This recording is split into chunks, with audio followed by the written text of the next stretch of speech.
Right then, let's talk about food.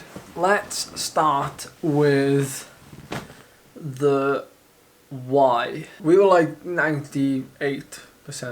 You were probably more than me. You're almost 100% plant-based. I don't know, for me, I wanted to see if it would make a change in my performance, what's online nowadays with, you know, this diet in particular, or this way of living. And, you know, it's picking up a lot of momentum, isn't it? Probably. You've wanted to do it for a while, haven't you? You wanted to go plant-based for a while to look at the performance benefits, because there's lots of really interesting papers that have come out recently. Like before Christmas, we had got into the habit of eating a lot more kind of, especially after COVID, processed foods. Yeah, so try and get into a routine of eating less processed food. Less processed food, more back to like home cooking. Yeah, so our plan was to do like the weekly shop would be on a Saturday, but we'd be running low on food on like the Thursdays. Now, you'd probably just tell us to buy more on the big shop, but my problem more than anything is it doesn't matter how much you buy in the big shop, I will find a way of eating it. So got a hold of a few books, a few resources, a couple of you as well that watch, and some friends, kind of come to his friends anyway, sent some resources and some handy kind of recipes and stuff like that. And we didn't really get a chance to try them all because there was so many, but we took inspiration from one book in particular. Where is the book? Yeah. Just because the recipes, she said she recommended it because the recipes are accessible for people who are kind of new to any kind of like plant-based vegan diet. A lot of you have been saying that you need to supplement with certain things, or you might need a supplement because it didn't do any blood work, it didn't do anything scientific, so I don't really know, you know, how it affected us, I guess, on the inside. But this multivitamin, like, you know, this has 100% of everything in it apart from calcium and magnesium, 200% of vitamin D.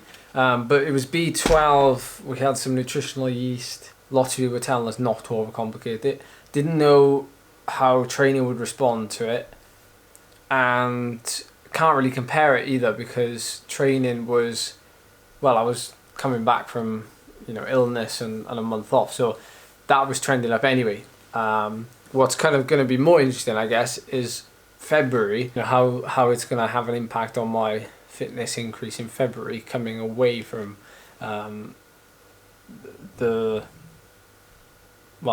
being as stringent as I was in January. We counted calories once as well. Well, I counted calories once, just to see what the lay of the land was, and it was like, as you could probably imagine, it was very high carbohydrate. It was like, well, the next on the list was fat. That was kind of like medium to high, and then protein was like, in terms of overall percentage, was quite low. Couldn't go out and like rely on like lots of soy products, lots of tofus, and things like that. So we had to use beans and pulses, and like unfortunately I can't eat a huge amount of chickpeas. I don't think you're ever gonna get something bang on in just a month. No. Bad things, or the hard things, it was, I wouldn't say it was vastly more expensive than what we were spending on our average weekly shop, but it was. Yeah, I mean, we could have gone online and bought like a massive bag of stuff, but that would be the typical thing to do. If you were brand new to something, you would go to town on it and you'd go and buy like everything you need, and then you find out that actually you probably won't use it all. Because I struggled quite a bit with energy requirement. I didn't feel flat or like I was at a loss of energy.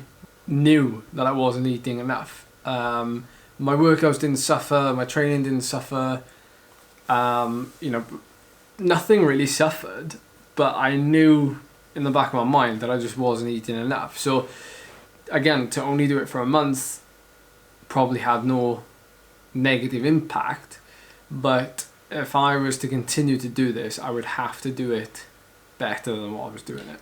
You also kind of dropped. We were saying, I noticed like in the last week and a half of it as well. You went really lean, like all of a sudden. So you were like you didn't. Your weight didn't change, but all of a sudden, like your body composition just changed.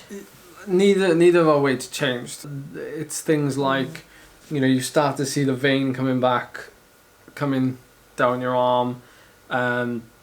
It sounds stupid, but like it's small things you pick up on when you've been in the sport for years, and when you're coming into good shape rather, and when you're kind of carrying like a half a kilo more. I know we're splitting hairs, but what was interesting about that was the fact that even though I never felt hungry or I felt like I was under fueling, like I must have been doing enough to be able to not just train but to survive. The staples like yogurts, like I can't eat yogurt unless it is like cow's milk yogurt. Like I don't get anything from it. That was something that obviously like obliterates calories already and protein. So probably what we should do better next time is more prep or be more organised.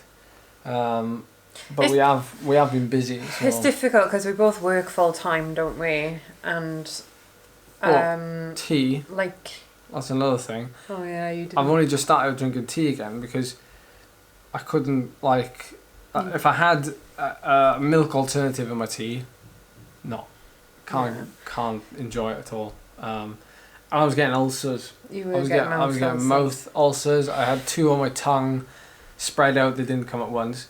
And then I had one in the corner of my mouth. And it's been the opposite. You're the one who's experienced more of a struggle with it, like physically. And then like I felt really good. Like I've had loads of energy.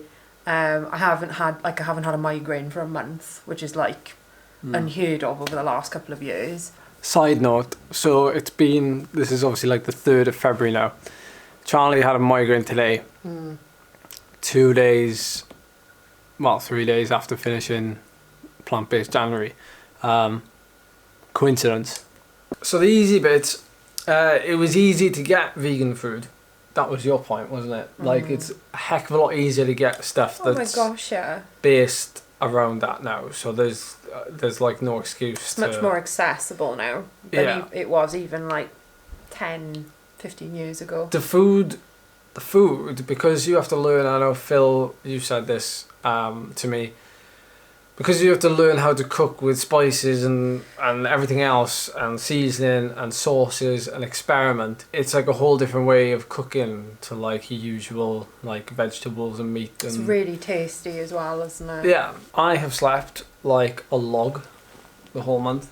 I've been working quite hard in January, more so off the bike than on the bike, but stress levels and stuff have been quite high. But I've slept every night like a log.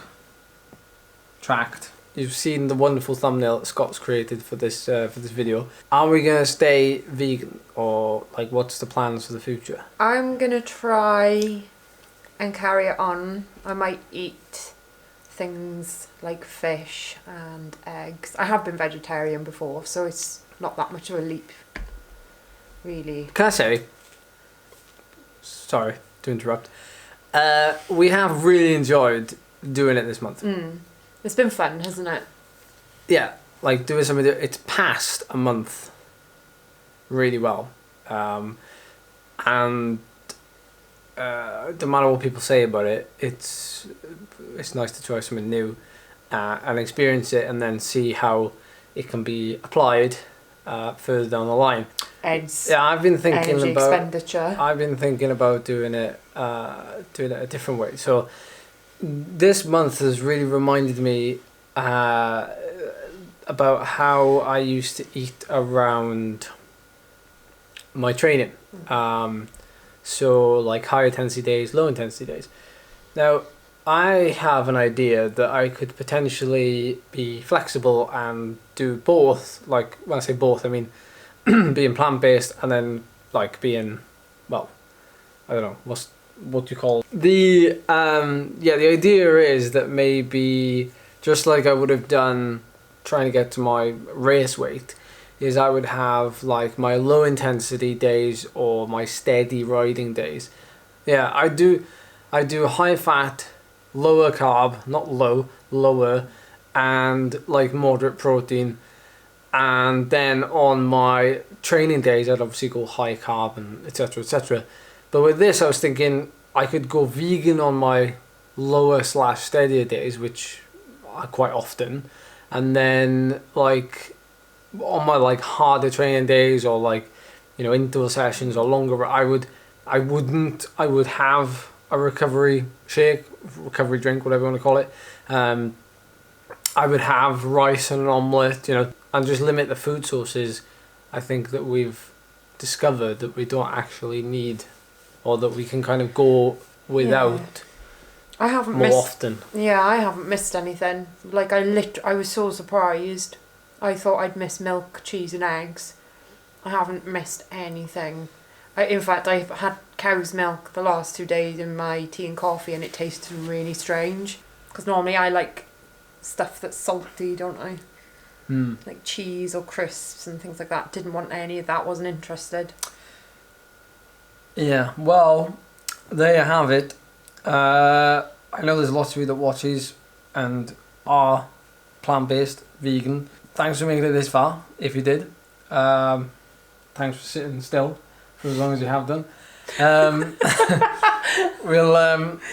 We can put our notes away now because we've just had them all on a whiteboard. So I accidentally wiped a little bit of it off earlier, but I'll edit that bit out. So yeah, thanks for watching.